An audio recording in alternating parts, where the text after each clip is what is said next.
Hello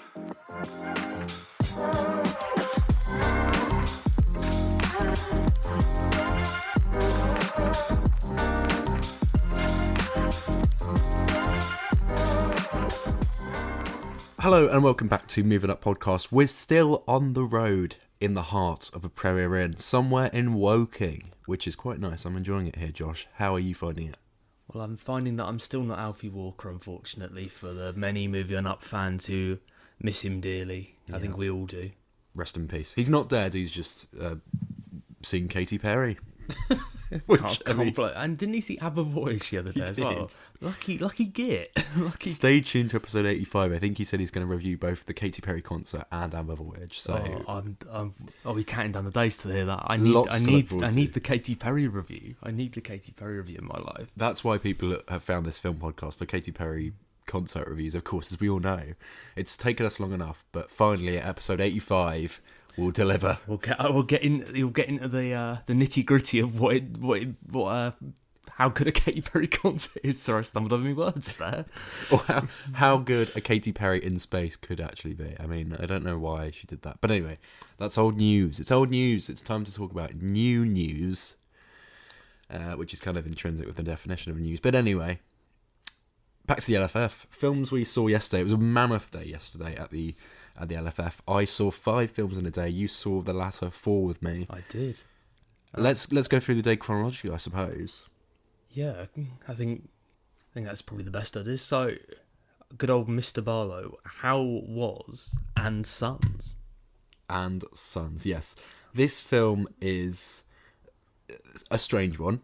I'll say that. It's got a great cast. It's got Bill Nye, Imelda Staunton, Johnny Flynn, George Mackay, and Noah Jupe. Okay, all of them doing good work. I thought Noah Jupe a little bit strange, but it makes sense as to his sort of weird performance that he's given. There's a twist halfway through that does explain it that I won't go into, but it's a real doozy of a twist, I'll say that. So it plays like a pretty standard drama. Bill Nye is this reclusive writer who wrote a load of sci-fi novels that were very successful. But he's not been as active in the last 20 years. So he's sort of estranged from his family. There's a running theme here with these LFF films, aren't there? Yeah, they all seem to be about successful, creative elder men who just don't have the greatest family lives. No, not at all. And this is another one of them. And he feels that he's dying. Okay, so he's living in this big house. He's had a divorce from Imelda Staunton. And he invites his 2 sons over to stay with him because he thinks he's dying. He's coughing and he's very weary. He drinks a lot. He's got a drug problem as well. Sounds like a fun geezer. It sounds like his character in Love Actually, if he really went off the deep end, like more than he already had. That's the kind of character he's playing here. And he's, classic Bill Nye, very aloof. He's sort of like, oh, well, where are my drugs? Like that kind of thing, just stumbling around. And it's fine. He's good in it. He's good in it. George Mackay, I think, is the standout here. I also really like Johnny Flynn, an actor I don't think I've seen since One Life, where he played the younger version of, was it Nicholas Winton? Was that his name? Yes, and wasn't Anthony Hopkins playing the older one? Yes, yeah, that's it, exactly. So I thought he was really great in that, made a strong impression. Oh, he was great in that film, yeah. And in this, he's kind of acting a little bit melodramatic. He's got a few outbursts of anger here at his father, which I think work for the most part. He's a recovering alcoholic himself, this character. And, of course, there's a dynamic there he's sort of like a younger, mirrored version of his father, which is ironic given the twist, which, again, I won't go into. But let's just say there's something about... No, fuck it, I will say it. There's something about cloning, okay? I don't know why, but that's the direction this film goes in. It's adapted from a novel, and it really feels like this twist comes from a completely different genre, a completely different film, because it sort of comes out of nowhere, and you're like, oh, okay, I guess we're doing this now? Alright. But the rest of the film around it is very... It's just a family drama, right? So when you do have then this sci-fi element, which it doesn't really dive too deeply into... But it's just kind of lingering alongside the family drama. Yeah, and it's kind of not... The film isn't really sure what to do with it. It's not really it feels like it might just be a flaw of the source material, to be honest. I mean, the source material must be good for it to have been adapted, right? But We'd hope so, wouldn't you? you would hope so, but in this day and age, who knows?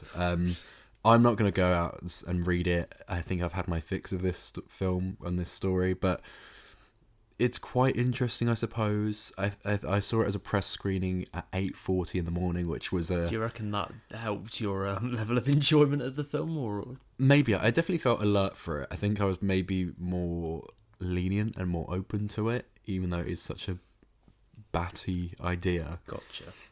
Yeah, it's okay. It has its moments. There's some good discussions between family members here, and some good outbursts that are quite melodramatic, which I did enjoy. But ultimately, it's just a bit weird. I don't think it quite works. Yeah, and with that kind of A-list caliber of English actors kind of cast, Bill Nye and Imelda Staunton, etc., etc., you would hope for something a little bit more, I don't know.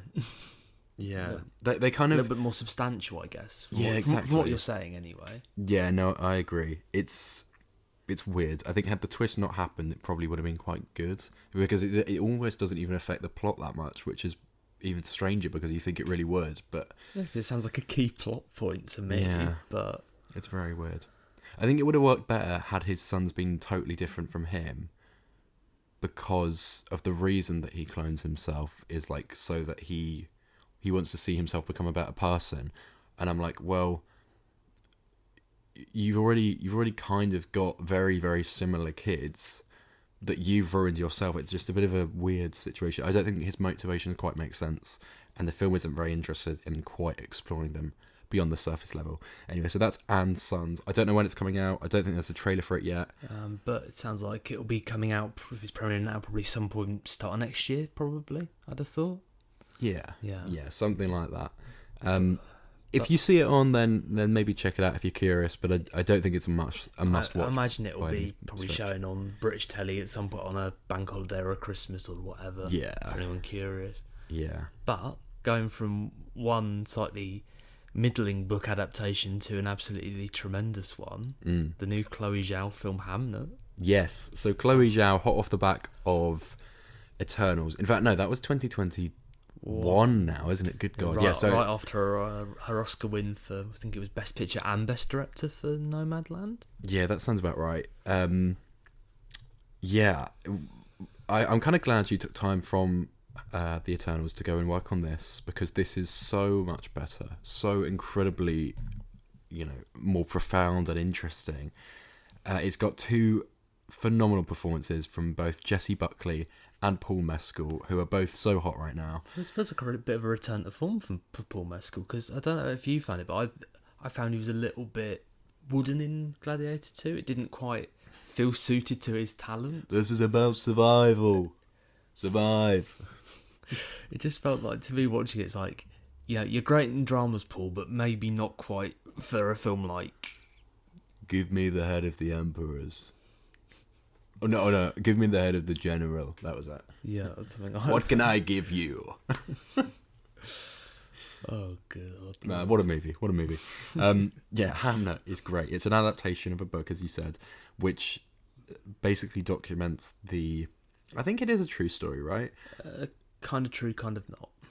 Okay. Historical fiction, I suppose, is probably the best way to put it. Gotcha. Okay, so it's between William Shakespeare, yes, that William Shakespeare, the playwright, and his wife Agnes, who have a young daughter, and then They have a set of twins. It's quite traumatic, the birth of the twins, because the boy comes out okay.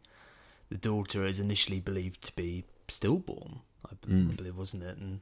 And then through... Because Agnes is very much connected to the forest, the natural world. All the women in her family have that connection. It's brought down from generation to generation. It is a key thing for them. Yeah. And so after the daughter is kind of successfully brought into life, Agnes is left in a moral quandary, because she has prophecies about the future, about everything going on. But all her prophecies say that at her deathbed, she will only have 2 children. And so the question for her is, well, I've got 3. What's happening here? Yeah. Yeah, so she's very determined, very overprotective of them, and shortly, well, they both, all three of them grow up to be, Happy, boisterous, fun-loving children. Yeah. There's one glorious moment of the family where they...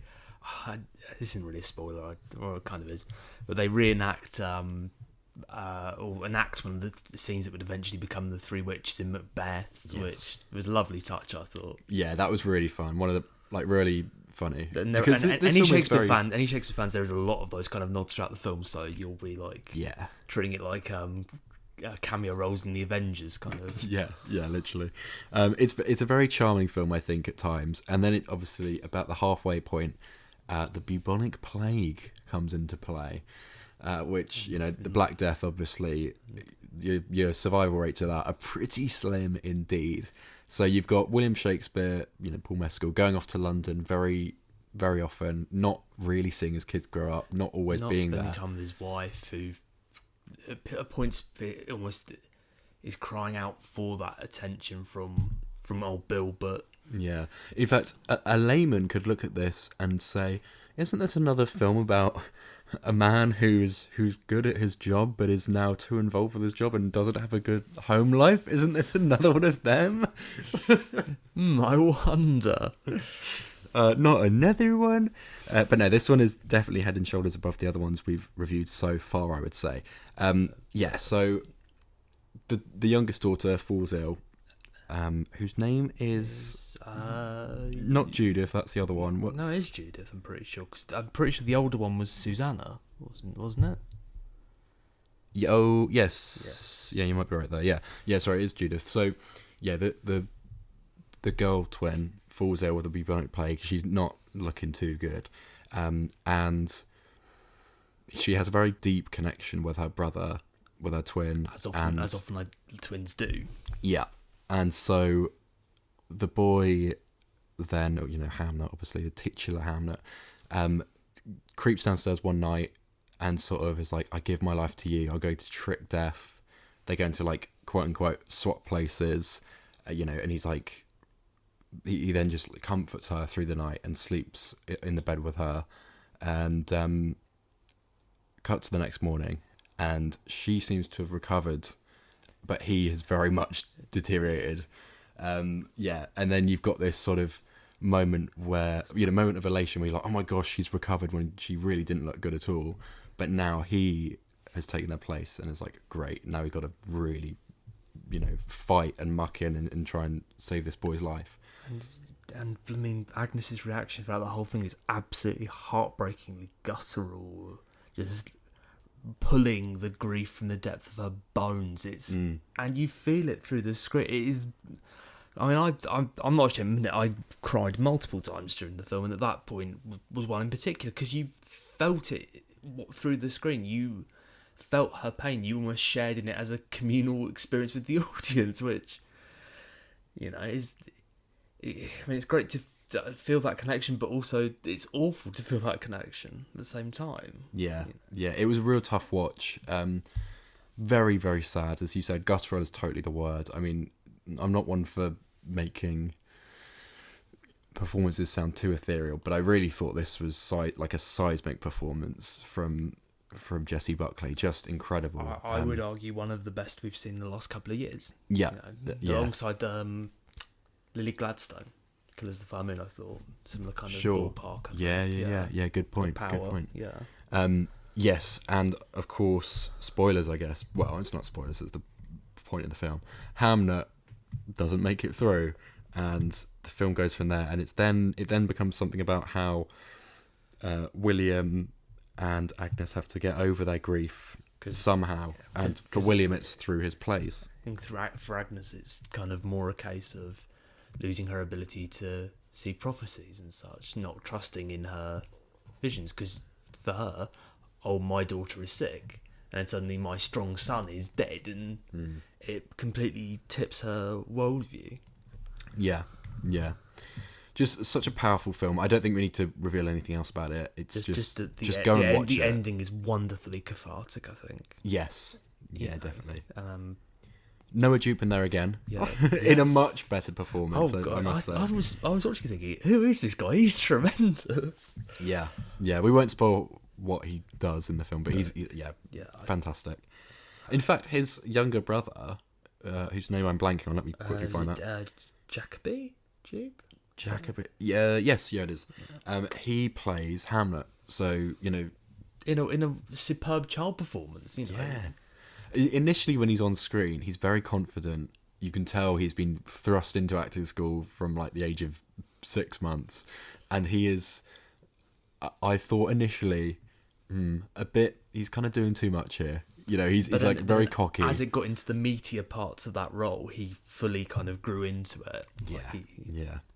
Really profound performance from him. I mean, definitely one to watch. What an annoyingly talented set of brothers they are.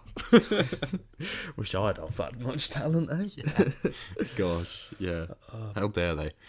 There we go, Hamnet. Just go and see it. I don't think we need to say anything more than gorgeous cinematography as well from, I'll shout it out, it's a chap called Lucas Zal, or Zoll. Yeah, because especially a lot of the nature scenes look absolutely gorgeous on the big screen, which is even more reason why you need to go and watch it on a big screen. Yeah, 100%. Excellent score as well. Oh yeah, from Max Richter. Yeah, no, it sounded tremendous. It looked tremendous. It was tremendous. Comes out January 9th, I'm pretty sure. In this country, though, if you're an American listener, I don't know how many American listeners you get over here, but it's hundreds at least. Limited release November 27th, wide release by the 11th of December, so just in time for a good cry before Christmas. Yay! It's the most wonderful time of the year. Moving on to the next film. Another book, a film based on a book. Another sad one as well. Yeah, film based on a book. Yeah, I only said the wrong way around. That's what happens when you do this first thing in the morning. This is Train Dreams, based on a book by Dennis Johnson from 2011, I think. Yeah, do you know what? I hadn't heard much about this. I know you'd seen that the reviews out of Cannes were very positive. Well, from Sundance, even Sundance, because it premiered there like in January, right. And it's been kind of steadily doing the rounds at festivals, not attracting big audiences or as much acclaim as something like Sentimental Value or a Hamnet or what have you, but the people who have been going to see it have all been giving very, very glowing reviews. Yeah. Now, far.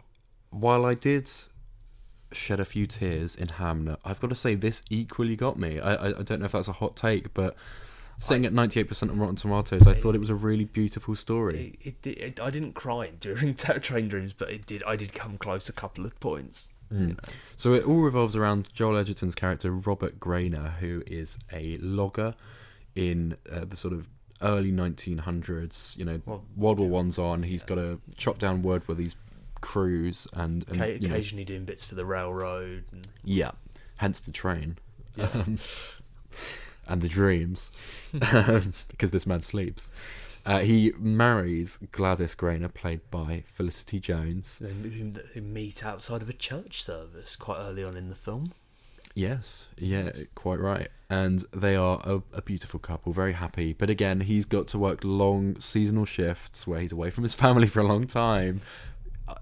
Kind of another film about someone spending too much time away from their family. Yeah, it seems to be either that or guttural grief in every single film this year. That's just what cinema is now, guys. I hate to break it to you. But both, just a wonderful couple. Really great. I felt they had really good chemistry here. I don't know if you also agree, but I would agree 100%. Yeah, I thought they were a total delight to watch. It's quite a sort of strangely funny film as well. Like I really found myself laughing at it quite a bit. Some of the people in the logging community and what have you. Yeah, namely William H. Macy, who plays Arn Peoples. Arn Peoples, my man. Oh, what a guy! Such a funny and tender. Like he's equally hilarious at points, but quite vulnerable at other points. It's a wonderful performance. Yeah. A real standout. I liked Apostle Frank as well, who's in it for approximately 2 minutes, but it's so funny. Yes, it's a wonderful moment involving a visit to the camp. That's all I'll say. Because it's just such a random moment, but a brilliant moment. Becomes a bit of a dark comedy, which I really liked. Yeah, it's nice. It's kind of a pretty simple story. It just follows Robert Grainer through his life from birth to death, essentially. Living in his beloved countryside. Yeah, and some of the trials and tribulations that he has to go through. Some of them really sad. Some of those moments can be really horrific. But then I think that's part of life, though, isn't it? Yeah, but it's bittersweet as well. He has moments of catharsism and trying to just work out his place in the world and what his life has meant and what his legacy will be and who he wants to spend his life with. And it's really touching. It really got me, I've got to say. Because I don't know if it's the same for you, but I've never actually seen much about logging on film. No. So it's nice. It was cool to learn about it and see what it was like. The kind of the almost drudgery of it, yet kind of, I don't know, the enjoyableness of it as well, because it's clearly, it's hard graft, but it's something that a work that it's a work that you can get a good satisfaction out of. Sorry, yes. My words are all over the place this No, morning. you're doing fine. You're doing fine. I also really like towards the end when Kerry Condon's character appears. Yes. At that stage, he's working more as a horse and cart driver, transporting various people in this town to various places, and she's an expert on preventing forest fires, wasn't it? Yeah, and she's a big lookout tower overlooking the forest, and she's a lovely addition to the cast. It isn't in it much, but again, makes a strong impression. I think you can say that for so many of the supporting characters in this other alongside Robert, can't you? That's true. Yeah. That's true. I thought, Joel Edgerton, just a real, haven't actually real seen grounded him in performance before, but really, no, oh my goodness, I don't think I've seen him in anything. But I thought he was really good. He did a tremendous role. I thought he shows up a lot of the time. I know him probably best from Star Wars. He plays Uncle Owen in the prequels, right? Okay. And some of the Disney Plus shows, of course.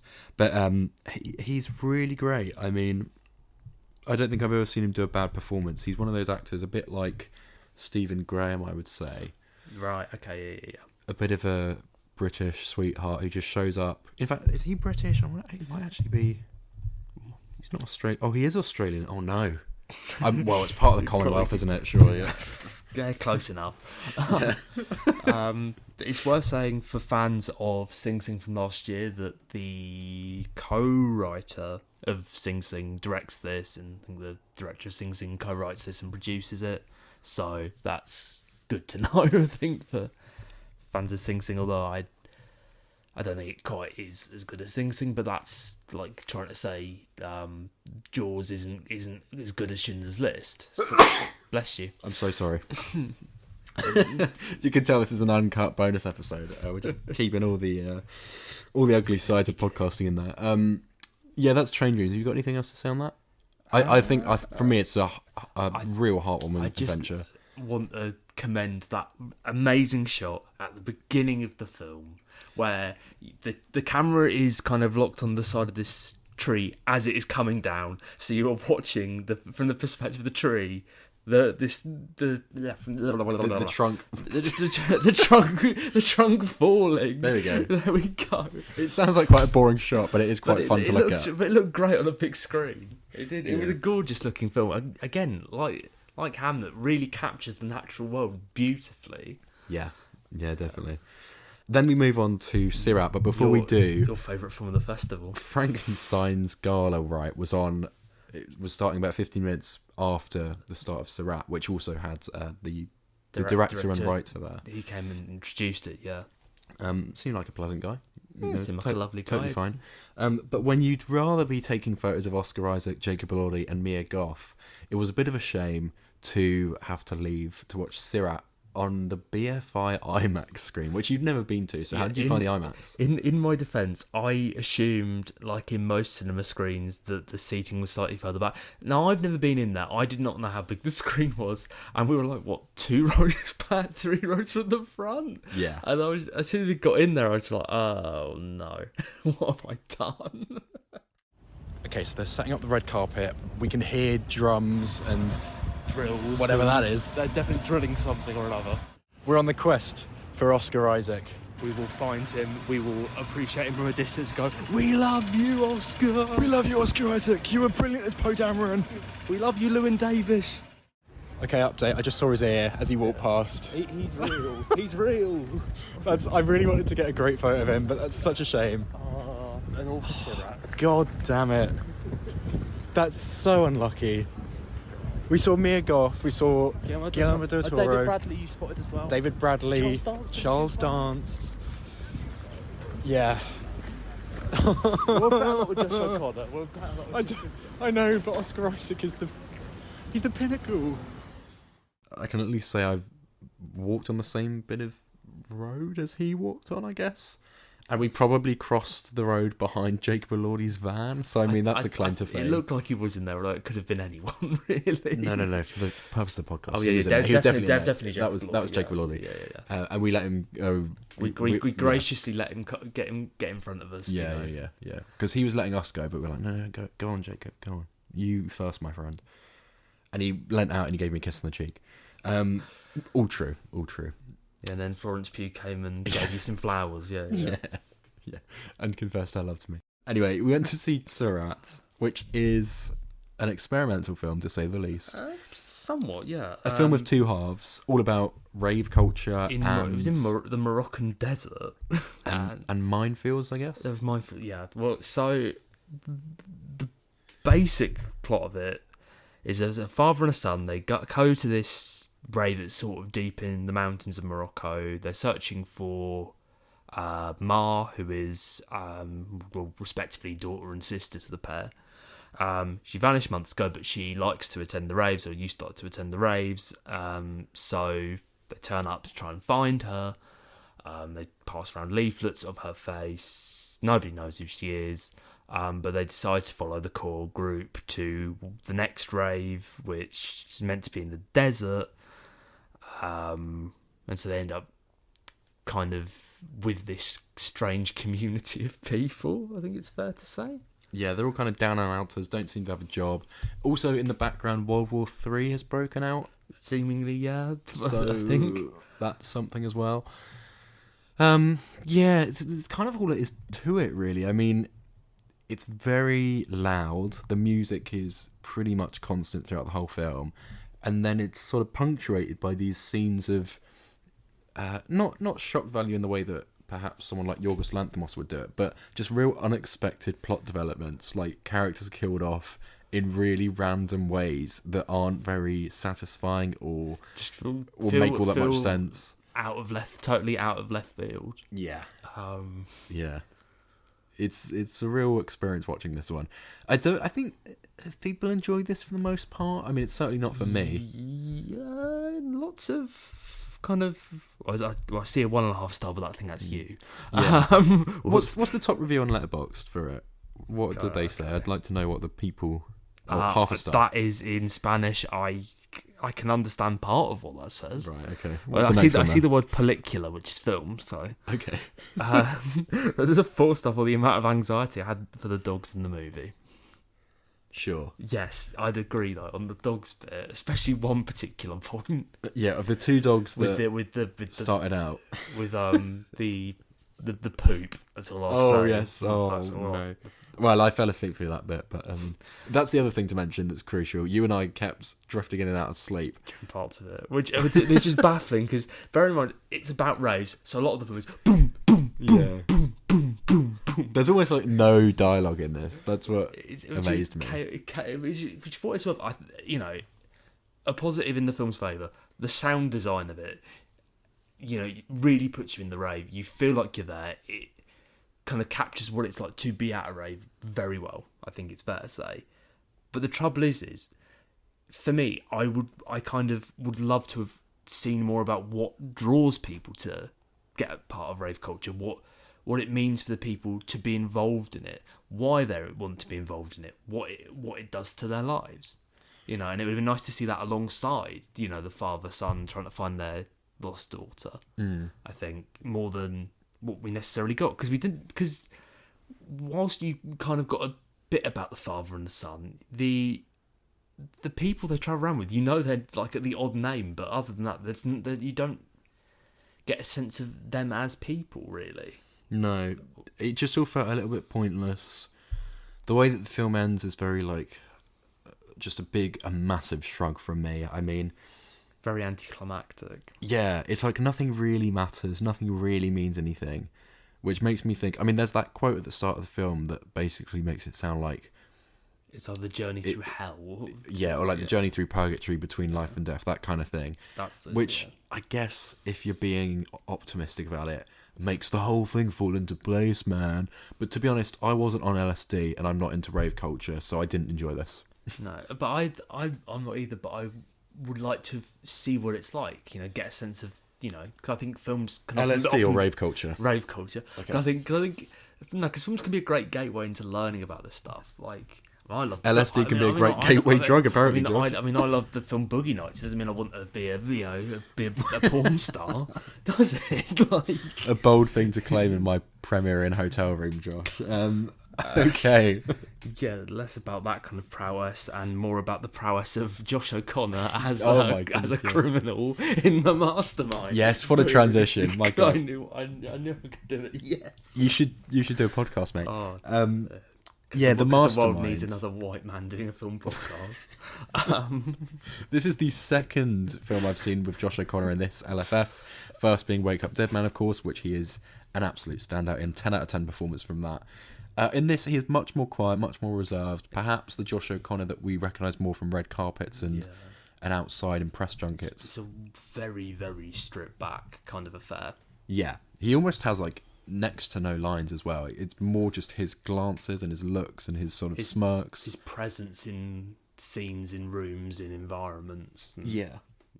And Josh, I mean, aside from wanting to work with one of the great contemporary directors, what was it about this character in this film which really just drew you in? Without actually saying anything. You can't say anything about it. No. I mean, the big pull was Kelly, and I was a big fan of her films previously, and then Kelly had just seen Black Chimera, and we were talking a bit at that time about, totally different characters, but Arthur is searching for something else, he's not about art as such, whereas, there was something about Mooney. I really liked his optimism and at times blind optimism. I mean, it's a pretty simple story, so this shouldn't take too long to summarise. He plays a character called JB. Not me. Yeah, not Josh Brucker. James something. And did they never actually say what the B stood for? No, they did. I think it's his middle name, but I can't quite remember. Anyway, JB is what everyone calls him. And he's somewhat of an art expert, but also a sort of petty criminal as well, petty thief.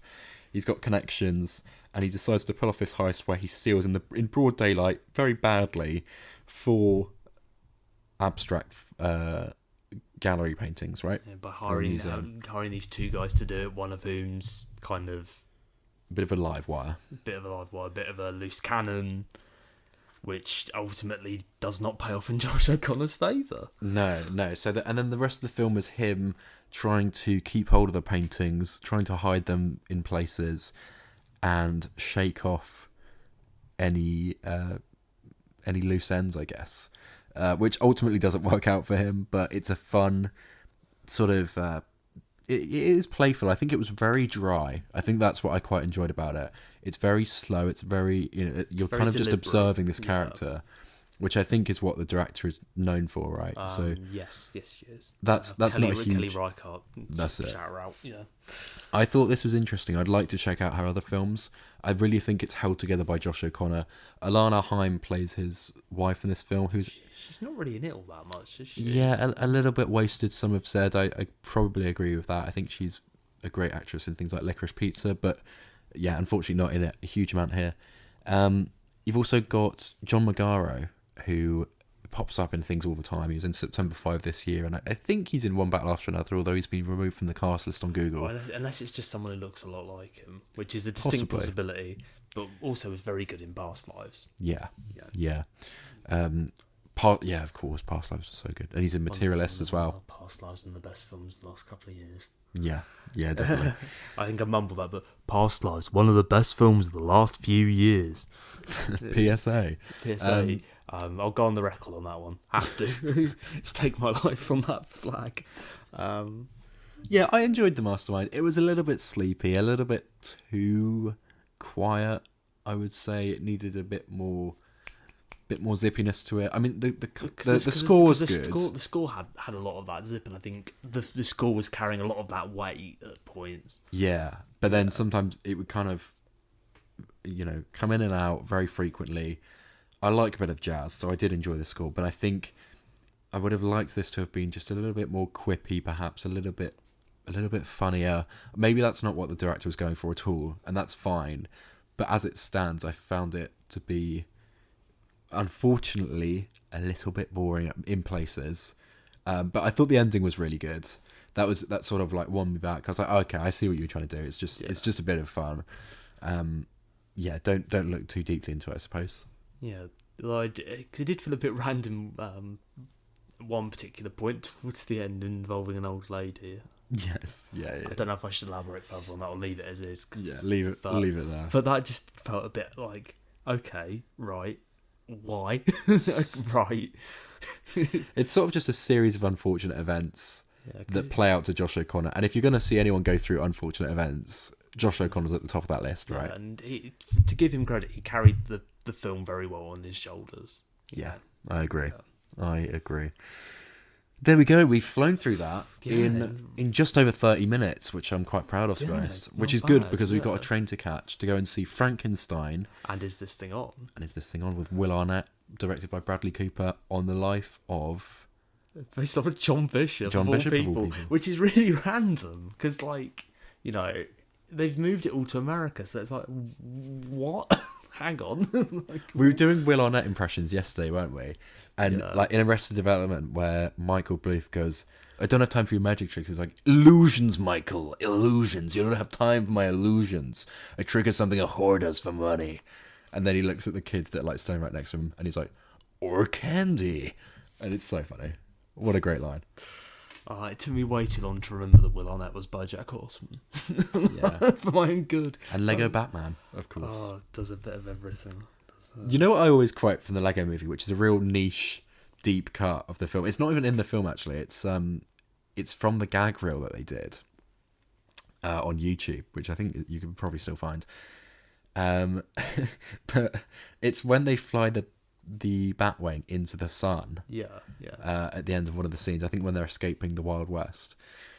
There's one of the lines that they obviously cut, but he initially said, "Let's get in the sun," which I say all the time. It's just a really random. It doesn't make any sense, but I love saying it in the Batman voice. Yeah. Oh, God. Are you looking forward to it though? I'm looking forward to Frankenstein. I've heard it's both. I've heard it's overlong, but I love Oscar Isaac. I've heard good things about both. I've heard middling things about both. I'm just excited to be in the room and check them out. Yeah. Oh, so true. As long as it's not after the hump, we're okay. Yeah. Yeah, that's probably about right. As long as it's not Sirāt or Fuens. Well, it's been fabulous having you on the podcast, Josh. Thank you very much for... Pleasure. It'd be nice to come back eventually if I've earned enough good boy credits to cash in to come back. Yeah, I think you're gonna have to send in an email, just a short one, for the next episode. Short one. Yeah. Yeah. Do you need a word count? Some credit, yeah. Yeah, I think definitely give us your thoughts on Frankenstein and Is This Thing On? We'll do, and we'll get that into the next episode. I'll leave you with my little ranking of the 4 films from today. Yeah, go for it.